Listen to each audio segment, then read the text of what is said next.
सकता। भगवान का क्या नियम है, कोई किसी का बिगाड़ नहीं सकता। आप इसका बिगाड़ नहीं पाओगे, भले अभी आपको लगेगा कभी कभी लगेगा कि अजिंता ऐसा बोल रहा, अजिंता ऐसे करेंगे नहीं। दृष्टांत उदाहरण दे रहा है, अजिंता मुझे गाली क्यों दे रहा है।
सद्गुणशालिनं चिदचिदे व्याप्तं च दिव्याकृतिं जीवे साक्षरमुक्तकोटिसुखदं नैकावतारादिपम् ज्ञेयं श्रीपुरुषोत्तमं मुनिवरै वेदादिकीर्तिं विभुं तन्मूलाक्षरयुक्तमेव सहजां नन्दं च वन्दे सदा गुणातीतोऽक्षरं ब्रह्म भगवान् पुरुषोत्तमः जनो इदं सत्यं मुच्यते भवबन्धनात् मुच्यते भवबन्धनात्। श्री स्वामीनारायण भगवान की जय। अक्षर पुरुषोत्तम महाराज की जय। गुणातीतानंद स्वामी महाराज की जय।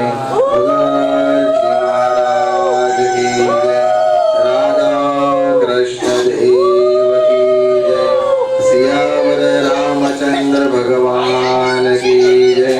उमापति महादेव की जय। शास्त्री जी महाराज की जय। योगी जी महाराज जय। प्रमुख स्वामी महाराज की जय। महंत स्वामी महाराज की जय। प्रमुख स्वामी महाराज शताब्दी महोत्सव की। प्रमुख स्वामी महाराज शताब्दी महोत्सव की। प्रमुख स्वामी महाराज शताब्दी महोत्सव की जय जय जय।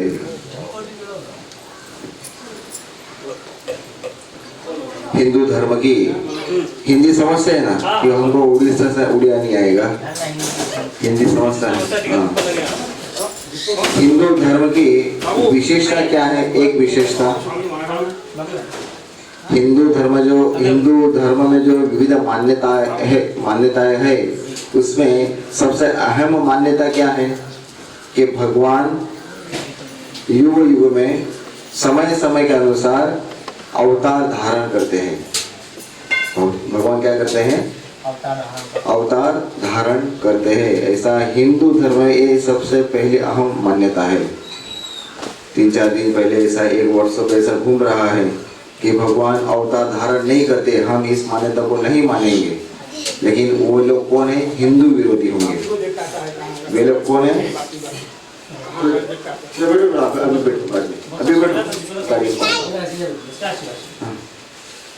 तो हिंदू धर्म में अपने मान्यता की भगवान अवतार धारण करते हैं। जैसे भगवान श्री रामचंद्र जी हो गए कितने साल पहले? कितने साल पहले?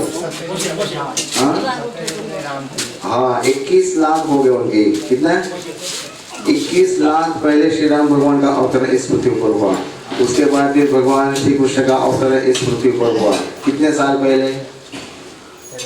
द्वापर युग में। कितना द्वापर युग पूरा होने में कितना साल हो गया है? 5000 साल पहले।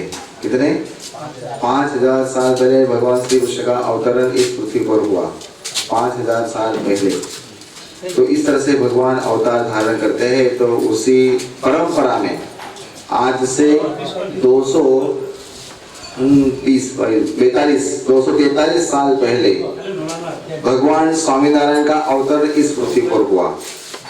जिस भगवान का आपने नाम स्मरण किया ना, स्वामीनारायण स्वामीनारायण स्वामीनारायण, तो भगवान स्वामीनारायण का भी अवतरण 1781 को भगवान का अवतरण इस पृथ्वी पर हुआ। भगवान श्री रामचंद्र की जन्मभूमि है अयोध्या। उसके पास में एक गांव है, छोटा सा गांव, जैसे गांव गोविंदपुर, तो वहाँ पर गांव है छपैया। छपैया में उनका प्राकट्य हुआ। और योगानुयोग ऐसा है कि भगवान श्री राम का जन्मदिन किस तिथि पे हुआ है? चैत्र शुक्ल नवमी। चैत्र शुक्ल नवमी के दिन उनका अवतरण हुआ। दोपहर को 12 बजे हम लोग रामनवमी मनाते हैं ना, रामनवमी दोपहर को 12 बजे हम आरती करते हैं। और भगवान स्वामी का जन्म भी चैत्र शुक्ल नवमी के दिन ही हुआ और छपैया में उनका अवतरण हुआ। अपने शुरुआत के जो दिन छोटे थे, भगवान मनुष्य देह धारण करके आते हैं तो कैसे लीला करते हैं, अपने जैसे ही, जैसे हम खाते हैं, घूमते हैं, बोलते हैं, सोते हैं, पानी पीते हैं, ऐसी लीला भगवान करते हैं क्योंकि मनुष्य देह धारण किया है ना। हाँ, भगवान श्री कृष्ण ने गीता में देखिए अर्जुन को चतुर्भुज रूप दर्शन दिया था गीता में, क्योंकि अर्जुन को अच्छा लगा, अर्जुन को अच्छा नहीं लगा। छोटा बच्चा रहता है वो किसके साथ खेलेगा, हाथी के साथ खेलेगा, हाथी उसके साथ खेल पाएगा? छोटा बच्चा उसको खेलने का मन होगा, घोड़े के साथ खेलने का मन होगा, छोटा बच्चा या दादा के साथ भी खेलने का मन होगा, दादा है उनके साथ भी खेलने का मन होगा, चलो हम ऐसा खेलेंगे कुछ ना कुछ, नहीं खेले। छोटा बच्चा है, छोटा बच्चों के साथ ही खेलने का उसको मन होगा, चलो वह हम दोस्त हो जाते हैं, घूमने के लिए जाते हैं, पुकुर में नहाने के लिए जाएंगे, खेत में जाएंगे। तो इसलिए वो चतुर्भुज दर्शन जो भगवान श्री कृष्ण ने अर्जुन को बताया, तो अर्जुन ने कहा कि भगवान मैं आपको भगवान तो मानता हूँ, लेकिन आप यह स्वरूप छोड़कर फिर से मनुष्य देह रूप में आइए ताकि हम आपकी सेवा भजन भक्ति कर सके, हम आपका पूजा सेवा कर सके। ये चतुर्भुज रूप विश्व रूप दर्शन किया, उसमें हम आपकी क्या सेवा कर सके, आप तो सर्वोपरि है। हाँ, तो आप फिर से मनुष्य के रूप में आइए तो हमको अच्छा लगेगा। तो इसलिए भगवान स्वामीनारायण भी मनुष्य देह के रूप में हमारे साथ रहे, हमारे साथ उन्होंने जो भी कुछ लीलाएं की, बहुत सारी लीला उन्होंने की। तो छोटे थे तो उन्होंने वहाँ पर अपने गांव में बहुत सारी लीला की। बाद में फिर उनका पूरा परिवार 3 साल के बाद अयोध्या में स्थलांतरित हुआ, अयोध्या 26 किलोमीटर दूर। तो वहाँ पर वे 8 साल तक वहाँ पर रहे भगवान स्वामीनारायण, और 11 साल की उनकी उम्र थी। कितनी? 11 साल की उम्र में एक बच्चा के मन में देखो कैसा विचार आता है। आज 11 साल के बच्चे को पूछा जाए तो क्या क्या चाहिए उसको? मोबाइल, मोबाइल के सिवा दूसरा कुछ चाहिए उसको? मोबाइल ही मांगेगा सबसे पहले। लेकिन 11 साल का वो घनश्याम जो है वो अपना माता पिता का अक्षरवास हो गया, चल बसे। उसके बाद फिर उन्होंने सोचा, अपने भैया थे, भाभी थे, छोटा भाई था, सबको छोड़कर वे उन्होंने गृह त्याग कर दिया। क्या किया? गृह त्याग कर दिया। गृह त्याग करके वे वन विचरण में निकल पड़े, जंगलों में निकलने पड़े। अभी हम लोग जो बाहर जाते हैं घूमने के लिए तो कितना सब सारा सामान लेके जाते हैं ना, 5 जोड़ी कपड़ा रहता है, शूज रहता है, टोपी रहता है, ठंडी हो तो स्वेटर रहता है, कुछ शाल रहता है। लेकिन भगवान स्वामीनारायण ने जो घर का त्याग किया, उनके साथ क्या था? एक लज्जा ढकने के लिए कपड़ा, कौपीन हम बोलते हैं उसको। शंकराचार्य जी ने लिखा है ना, कौपीनवंतः खलु भाग्यवंतः। तो एक लज्जा ढकने के लिए कपड़ा, हाथ में माला, कमंडलू, और वे अपने साथ में एक शालिग्राम रखते थे। शालिग्राम पूजा पाठ के लिए, विष्णु जैसे शालिग्राम रहता है ना, अपने घर में मंदिर में रहता है, देखो शालिग्राम, काला या सफेद पत्थर तो नहीं बोला जाएगा, हाँ नीला भी होता है, तो उसको हम पूजा पाठ करते हैं। तो ऐसा शालिग्राम वे पूजा पाठ के लिए रखते थे। हर रोज सुबह उठकर नहाकर वे उसकी पूजा पाठ करते थे और उनको भोग लगा के ही वे खाते थे। जैसे भी यहाँ पर जो हमारे लिए प्रसाद की तैयारी होगी, सबसे पहले हम भगवान को भोग लगाएंगे, उसके बाद फिर हमको मिलेगा। तो उसको तब क्या होगा? प्रसाद बन जाएगा। जो भी कुछ बनाया है वो क्या होगा? समर्पण करने के बाद जो हमको मिलता है वो हम प्रसाद हम समझते हैं। तो नीलकंठ वर्णी महाराज ऐसे इस भेष में निकल पड़े। उनका नाम था नीलकंठ वर्णी, तब उन्होंने नाम क्या धारण किया? नीलकंठ वर्णी। और वे पहाड़ों में, जंगलों के बीच, हिंस्र पशुओं के बीच में घूमते रहे। कोई उनका डर नहीं था। भगवान को किसका डर? क्योंकि जो भी कुछ उत्पत्ति किसकी है? भगवान की है। शेर भी किसने बनाया होगा? भगवान ने बनाया होगा। बाघ भी किसने बनाया? भगवान ने बनाया है। और सांप भी किसने बनाया होगा? भगवान ने बनाया है।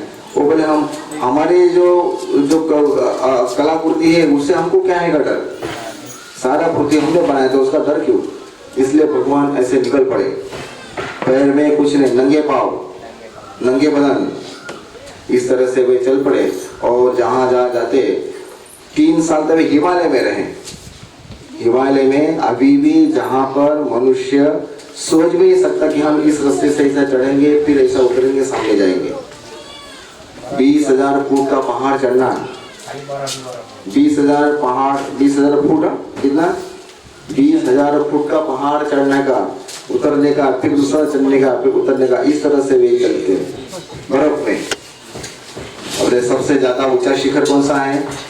माउंट एवरेस्ट, 29,000 का फुट है, 29,000 फुट समुद्र सपाटे से। तो इस तरह से भगवान ने पूरा विचरण किया, जंगलों में, आश्रम में घूमे और वहां पर उन्होंने सच्ची सीख उनको दी कि अच्छी तरह से भजन हम कैसा करना चाहिए, वैसी सीख उन्होंने उनको दी। अच्छी तरह से भजन आने किया।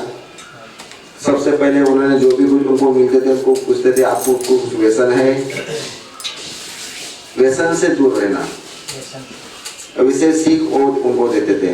व्यसन से दूर रहेगा तो फिर हम भगवान के मार्ग में आगे चल पाएंगे।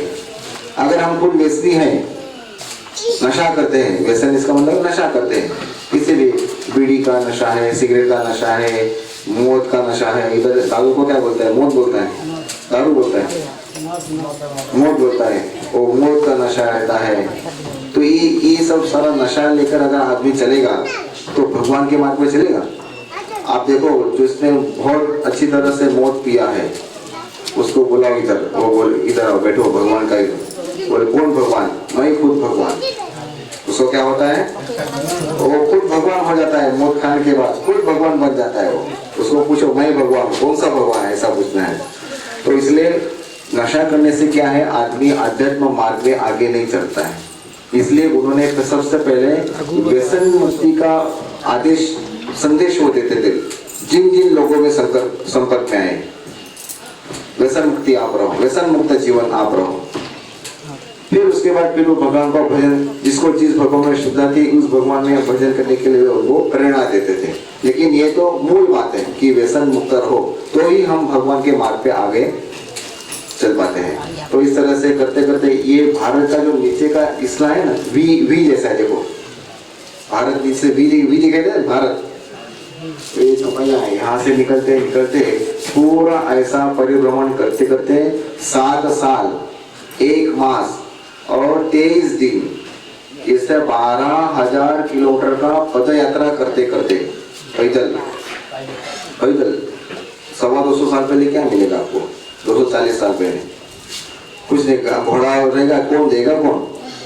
लेकिन इस तरह से वे चलते चलते 12,000 किलोमीटर का पैदल यात्रा करके उन्होंने गुजरात में सौराष्ट्र में लोज करके गाँव है, लोज।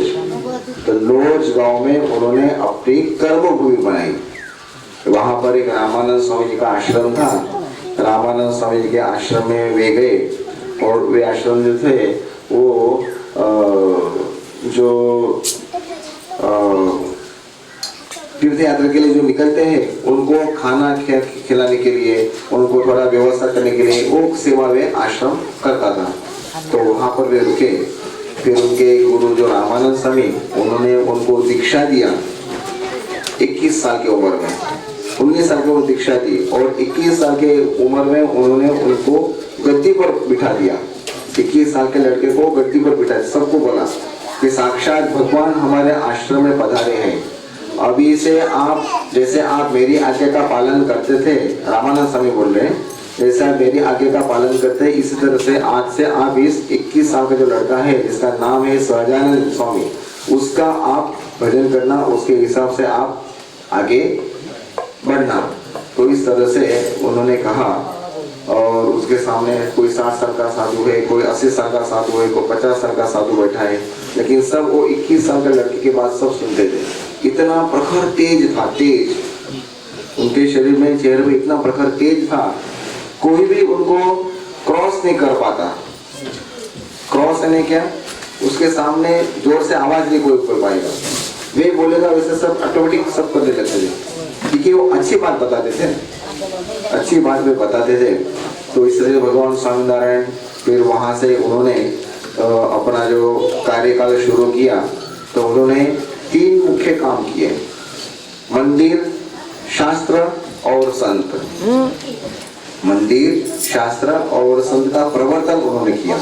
कोई लोग बोलते कि मंदिर की क्या जरूरत है, क्या जरूरत है, हाँ, ये संडास बाथरूम बना दिया जाए, किसी को घर बना दिया जाए, किसी को ऐसा बना दिया जाए, गलत बात नहीं है, अच्छी बात है। किसी को घर बना दिया, उसको भगवान को उसका आश्रय मिल गया, किसी को संडास बाथरूम बना दिया तो गंदगी बंद हो गई, अच्छा काम किया।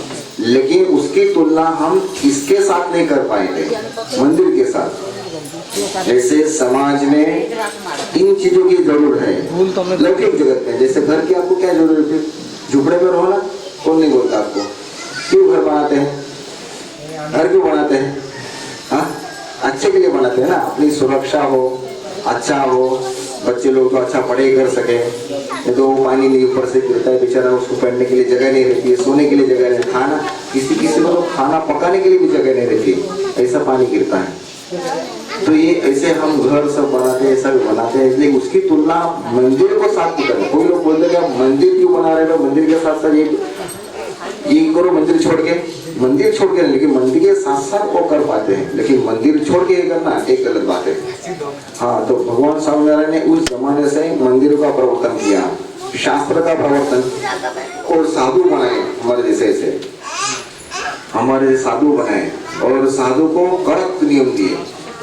साधु का नियम क्या, सब घर बार छोड़ के आए हैं, फिर से भी पैसा रखना, वो महिलाओं के साथ बात करना, तो फिर छोड़ा क्या फिर आपने, ये सब कोई चीज वो साधु भी रखने लगेगा तो क्या मतलब क्या, और आप पे हमें फर्क क्या, फिर फर्क है कुछ? हाँ, तो सब छोड़ के आया है, वो क्या करेगा फिर? तो इस तरह से उन्होंने भगवान स्वामीनारायण ने स्त्री और धन का त्यागी ऐसे संत निर्माण किए। और उन्होंने हिमालय में नहीं भेजा साधना करने के लिए, हिमालय में साधना करने के लिए भी जाने वाले लोग बहुत सारे हैं, लेकिन वहां पर नहीं भेजा। तो कहाँ रखा उन्होंने? समाज के बीच में रखा, समाज में रखा। जैसे हमको नियम दिए हैं भगवान ने, हम नियम का पालन करते हैं, लेकिन हम कोई बाहर ऐसा हिमालय में नहीं जाके एकांत में बैठते हैं, हम समाज में घूमते फिरते हैं, लोगों के साथ बैठते उठते हैं, उनका सुख दुख हम जानते हैं, उस तरह से हम भगवान को प्रेरणा देते हैं। तो इस तरह से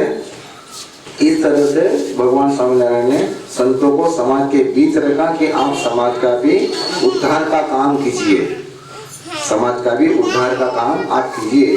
तो इस तरह से संत, मंदिर और शास्त्र और भगवान स्वामीनारायण इस पृथ्वी पर आते हैं, भगवान अवतरण करते हैं, कुछ खाने पीने के लिए आते हैं, उनको कम है ऊपर खाने घूमने के लिए आते हैं नहीं, अपना कार्य करने के लिए आते हैं। तो उन्होंने ये सब सारा निर्माण उन्होंने किया, उनके हयाती में मंदिर का निर्माण किया, संतों का निर्माण किया, शास्त्र तैयार किए उन्होंने। और उसके बाद उनकी जो उम्र 49, इसका मतलब क्या 49, कितना 49 की उम्र थी, तब 49 की उम्र में उन्होंने अपनी देह लीला पूरी कर लिया और वे अपने जहाँ से आए थे वहां पर वापस चले गए, देह त्याग कर लिया। और भगवान अपने घर से आते हैं, हर एक भगवान का घर है। जैसे श्री कृष्ण भगवान का घर का नाम क्या बोलेंगे? वैकुंठ जो पुर है वो तो भगवान श्री राम का है। जो भगवान वैकुंठ आप बोले, वैकुंठ धाम बोलते हैं, भगवान श्री राम का है। इनका नाम, धाम का नाम क्या है भगवान श्री कृष्ण का? कैलाश तो शंकर जी का है, कैलाश जी धाम है, वो शंकर जी का निवास स्थान है। तो वैसे इनका क्या निवास स्थान है, कहाँ पर है? गोलोक, गोलोकवासी बोलते हैं ना।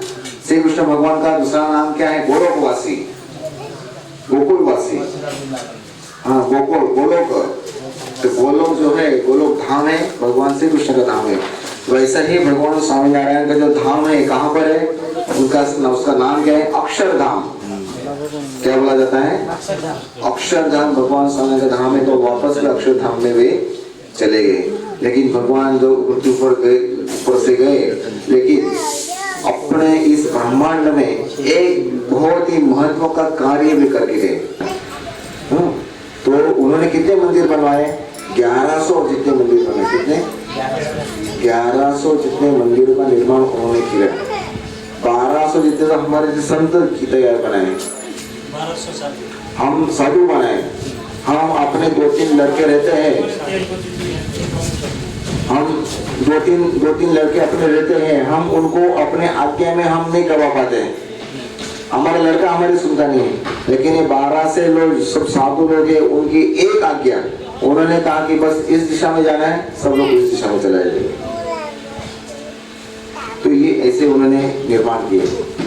बाद में वे कितने गांव में घूमे हैं, जैसे हम अभी यहाँ पर गोविंदपुर में आए और फिर जाएंगे और जाएंगे, यानी 2 गांव हो गए ना। वैसे प्रमुख स्वामी महाराज ने पूरा जीवन उन्होंने भ्रमण किया है। 17,000 गांव में घूमे। कितने? 17,000 गांव। आप कितने गांव में घूमे होंगे दादा? अभी तक कितने गांव में गए होंगे आप? सोचो, मामा का, मासी का, फूफी का, ऐसा गांव गिनती करेंगे 100 से ज्यादा नहीं होगा। 100 से ज्यादा होगा? 100 भी नहीं होगा। तो देखो, ये 17,000 गांव में घूमे हैं। और गांव में घूमने के बाद फिर ऐसे ही आप जैसे समैया करके आए उधर से, हर गांव में जाते थे, वैसे ही हर गांव में ऐसे उनको पैदल, कभी पैदल चलना, कभी बैलगाड़ी में बैठने का, कभी जीप में बैठने का, कभी ट्रैक्टर में बैठने का, कभी रिक्शा में बैठने का, कभी वो घोड़ा गाड़ी में बैठने का, अलग अलग जहाँ जैसे उस गाड़ी में बैठने का, इस गाड़ी में ऐसे बैठने का। तो इस प्रकार का उन्होंने विचार किया। 17,000 गाँव। उसके बाद फिर हम जिनको गुरु मानते हैं, तो हमारी श्रद्धा के अनुसार हमारे जीवन में जो भी कुछ समस्या आती है, तो फिर हम किसके पास जाएंगे? गुरु भगवान के पास ही जाते हैं ना हम तो। अगर समस्या आती है किसके पास जाएंगे? क्योंकि समस्या भगवान ने निर्माण की है। समस्या किसने निर्माण किया है? समस्या किसने दिया है? भगवान ने दिया है। उसका निवारण भी कौन करेगा? भगवान ही करेगा। इस दुनिया में कोई ऐसा व्यक्ति नहीं कि जो अपने लिए समस्या तैयार कर सके। कोई किसी के लिए समस्या नहीं बनता है। लिख लीजिए। भले आपको लगता हो कि ये मकान है, इसने 1 फुट ज्यादा ले लिया मेरे से, 1 फुट कम ले लिया, कोई किसी का बिगाड़ नहीं सकता और कोई किसी सकता। भगवान का क्या नियम है? कोई किसी का बिगाड़ नहीं सकता। आप इसका बिगाड़ नहीं पाओगे। भले अभी आपको लगेगा, कभी लगेगा कि अजीता ऐसा बोल रहा, अजीता ऐसा करेंगे नहीं। दृष्टांत उदाहरण दे रहा है, अजीता मुझे गाली क्यों दे रहा है? तो फिर गाली क्यों दे रहा है सोचने का, फिर हमको सोचना है कि मेरे में कुछ गलती होगी, मुझे कुछ ऐसा कुछ बर्ताव, मेरा बर्तन ऐसा होगा कि वो गाली क्यों मुझे दे रहा है। तो कोई किसी का बिगाड़ नहीं सकता और कोई किसी का सुधार दे सकता। तो प्रमुख स्वामी महाराज ने इतने सारे मंदिरों का निर्माण किया, इतने सारे गांव में घूमे। तो हम बात करते थे कि हम समस्या आती तो किसको बोलते हैं? गुरु को बोलते हैं, भगवान को बोलते हैं। भगवान तो भी 200-300 साल पहले हो गए। वही भगवान का अनुप्रवेश जिसमें परिपूर्ण रूप से वे गुरु अभी हमारे साथ है, तो हम गुरु को बात करते हैं, खत लिखते हैं। समस्या कितनी सारी समस्या रहती है समाज में दादा? समाज में कितनी सारी समस्याएं गिनती कर सकते हैं आप? आपके घर में समस्या अलग होगी, इनके घर में समस्या अलग होगी, इनके घर में समस्या अलग होगी, इनके घर में, हर एक के घर में समस्या अलग अलग अलग। जितने घर उतने समस्या, समझ लो, जितने घर उतनी समस्या। तो फिर खत लिखते हैं गुरु जी को, फिर गुरु जी खत पढ़ते हैं और गुरु जी भगवान को याद करके उसको आशीर्वाद के रूप में उसका जवाब देते हैं, आशीर्वाद के रूप में। वैसे कितने खत लिखे होंगे प्रमुख स्वामी महाराज ने? मालूम है आपको कितने खत? आपने कितने खत लिखा अभी तक? मान लो कि समस्या का नहीं, लेकिन कुछ प्रेम पत्र लिखा कि नहीं? कभी नहीं लिखा है। 1, 2, 3, 4, 5 खत लिखे होंगे। हाँ, ऐसा है। तो प्रमुख स्वामी महाराज के पास कितने खत आए थे? 7 लाख। कितने? 7 लाख खत का जवाब उन्होंने दिया है। 7 लाख। तो वैसे गुरु जी का शताब्दी उत्सव हम अहमदाबाद में मनाने जा रहे हैं। शताब्दी 100 साल हो गए पूरे हुए हैं। 1921 में उनका जन्म हुआ, तो 100 साल पूरे होने जा रहे हैं। 600 एकड़ की भूमि, कितना? 600 एकड़ के भूमि पर उत्सव है, मेला। अध्यात्म मेला बोलते हैं ना, फेस्टिवल बोलो अध्यात्म मेला है, सबको उसमें आने के लिए आमंत्रण है, सबके लिए खुला है। 15 दिसंबर से लेकर 15 जनवरी तक, तारीख याद रहेगा उनको कसले लेने का। अजीजा जा रहे ना अहमदाबाद जा रहे ना, जनवरी जाएगा, हाँ अहमदाबाद देखो जा रहे, उनका सब लिखा पढ़ी हो गया सब उधर। तो सब 15 दिसंबर से 15 जनवरी तक सबको विनती है, अभी से थोड़ा सा पैसा इकट्ठा करके रखो, थोड़ा समय इकट्ठा करके रखो, वो पैसा हमको उस समय में काम पड़ेगा। ऐसा उत्सव आपने जिंदगी में न कभी देखा था न कभी देखेंगे, इतना भव्य उत्सव वहां पर होगा। और उत्सव में हमको कुछ सीख मिलेगी। उस समय पहले घूम के फिरने खाना पी के निकल जाना ऐसा नहीं है, जैसे मेले में जाते हैं, सुबह जाते हैं, शाम को खा पी के लोग मौज मस्ती करके वापस आ जाते हैं। लेकिन यहाँ पर हमको जीवन जीने का मार्गदर्शन हमको मिलेगा इस मेले में, तो जरूर आप वहाँ पर आने का। यहाँ पर अजिंता है, अजिंता की बहुत इच्छा थी, गत 4-5 साल से हमारे साथ में जुड़े हैं और सत्संगी बन गए, अभी सत्संगी में आते थे, तो इस तरह से सेवा करके उनकी भी इच्छा थी। हम यहाँ पर भुवनेश्वर पूरी कटक गए थे, उनकी इच्छा थी स्वामी हमारे गाँव में आप पधारिए, तो इसलिए हमारे यहाँ पर आना हुआ, आप सभी का दर्शन हुआ। हम भगवान को चरण में प्रार्थना करेंगे कि आपका स्वास्थ्य अच्छा रहे, तन मन धन से आप सुखी हो, सबके परिवार में शांति बनी रहे और सबका परिवार सत्संगमय हो, सत्संग में जीव बने हो, सबका परिवार में क्या हो, सत्संगमय वो परिवार रहे। सेवा भजन भक्ति ये जो अपने अध्यात्म मार्ग में ये जो पहलू है वो अपने जीवन में दृढ़ हो। और आपकी जो खेती बाड़ी है, जो भी धंधा करते, कोई नौकरी धंधा करता होगा, खेती करता होगा, कोई दूसरा व्यवसाय कुछ करता होगा, तो वो व्यवसाय में तरक्की होती रहे, आगे बढ़ते रहे। यही भगवान स्वामीनारायण और गुरुदेव मोहन स्वामी महाराज के चरणों में हम नम्र प्रार्थना करते हैं। श्री स्वामीनारायण भगवान की जय। अभी यहाँ पर भगवान को यहाँ पर हम भोग लगाएंगे, आरती लो, दूध लाओ, कोई बात, दूध भी चलेगा, हाँ दूध तो चलेगा। हम यहाँ पर अभी आरती, भगवान की आरती करेंगे। भगवान की मैं आरती बोलूंगा, आपको बजाना है उधर से, हाँ आपको ताल में समझ जाएंगे आप तो, हाँ आप वहाँ पर बजाना, वो भी ध्यान भी बजाना, हाँ आरती करेंगे। आरती के बाद फिर हम यहाँ पर भगवान को भोग लगाएंगे और जितने भी पुरुष वर्ग है, पुरुष वर्ग ऐसा लाइन में खड़े होके भगवान का दर्शन करेंगे और हमसे प्रसाद लेके आगे बढ़ेंगे। महिलाएं अपने जगह पर बैठे, वो महिला आगे मत आए, कोई भी चलेगा, आप आरती लाओ तो भी चलेगा, ये भी चलेगा, कुछ नहीं होता है तो पुष्प भी चलेगा। भगवान को पत्रम फलम पुष्पम तोयम, भगवान के पास जो श्रद्धा से जो किया, भगवान किसका भूखा है, भक्ति का भूखा है। भगवान को क्या चाहिए, आपकी भक्ति चाहिए, दूसरा कुछ नहीं चाहिए। पैसे वाले लोग भी अभी देखो खाना नहीं खा सकते, डायबिटीज है, हाँ डायबिटीज है, किसी के मुंह में अल्सर आ गया है, पेट खराबी है, भगवान भक्ति का भूखा है।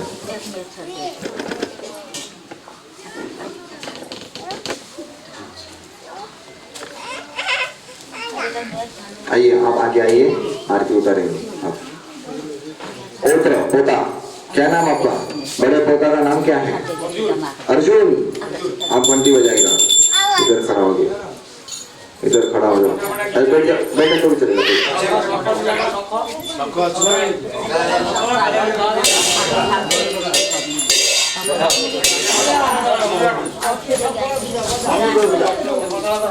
और अहमदाबाद तो बहुत दूर की बात है, लेकिन कलकत्ता में आपको भी हाजिर निमंत्रण। कलकत्ता बहुत बड़ा मंदिर है, 33 एकड़ में मंदिर है, तो वहां पर भी आप आने का दर्शन करने के लिए। गंगा सागर रोड पर ही मंदिर है, गंगा सागर रोड पर मंदिर है, सेंचुरी कंपनी के सामने। चलो आरती करो, ये पहले नीचे से ले लो, ये नोंगला ले लो, नोंगला एटा नोंगला, आरती करो दो इनको इनको आप आरती करो।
अजिता आप प्रथम आप आइए बदल जाना तो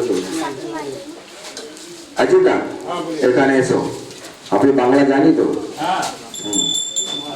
रोक दे तुलसी तुलसी देती नहीं उधर तो हाँ आप पहला पूजन करो शिवासुदेव विमलामृतरामवासं नारायणं नरकतारणनामधेयं श्यामं सितं द्विभुजमेव चतुर्भुजं च त्वं भक्तिधर्मतनयं शरणं प्रपद्ये शिक्षार्थमात्र निजभक्तिमतां नराणाम् एकान्तधर्ममखिलं परिशीलयन्तम् अष्टाङ्गयोगकलनाशमहाव्रतानि त्वं भक्तिधर्मतनयं शरणं प्रपद्ये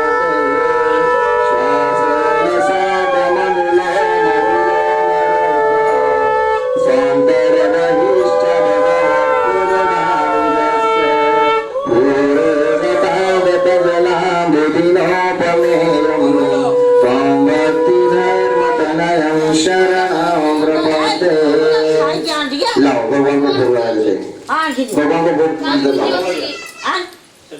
नहीं करेक्ट सत्यम सर सांगू आम्ही पहिला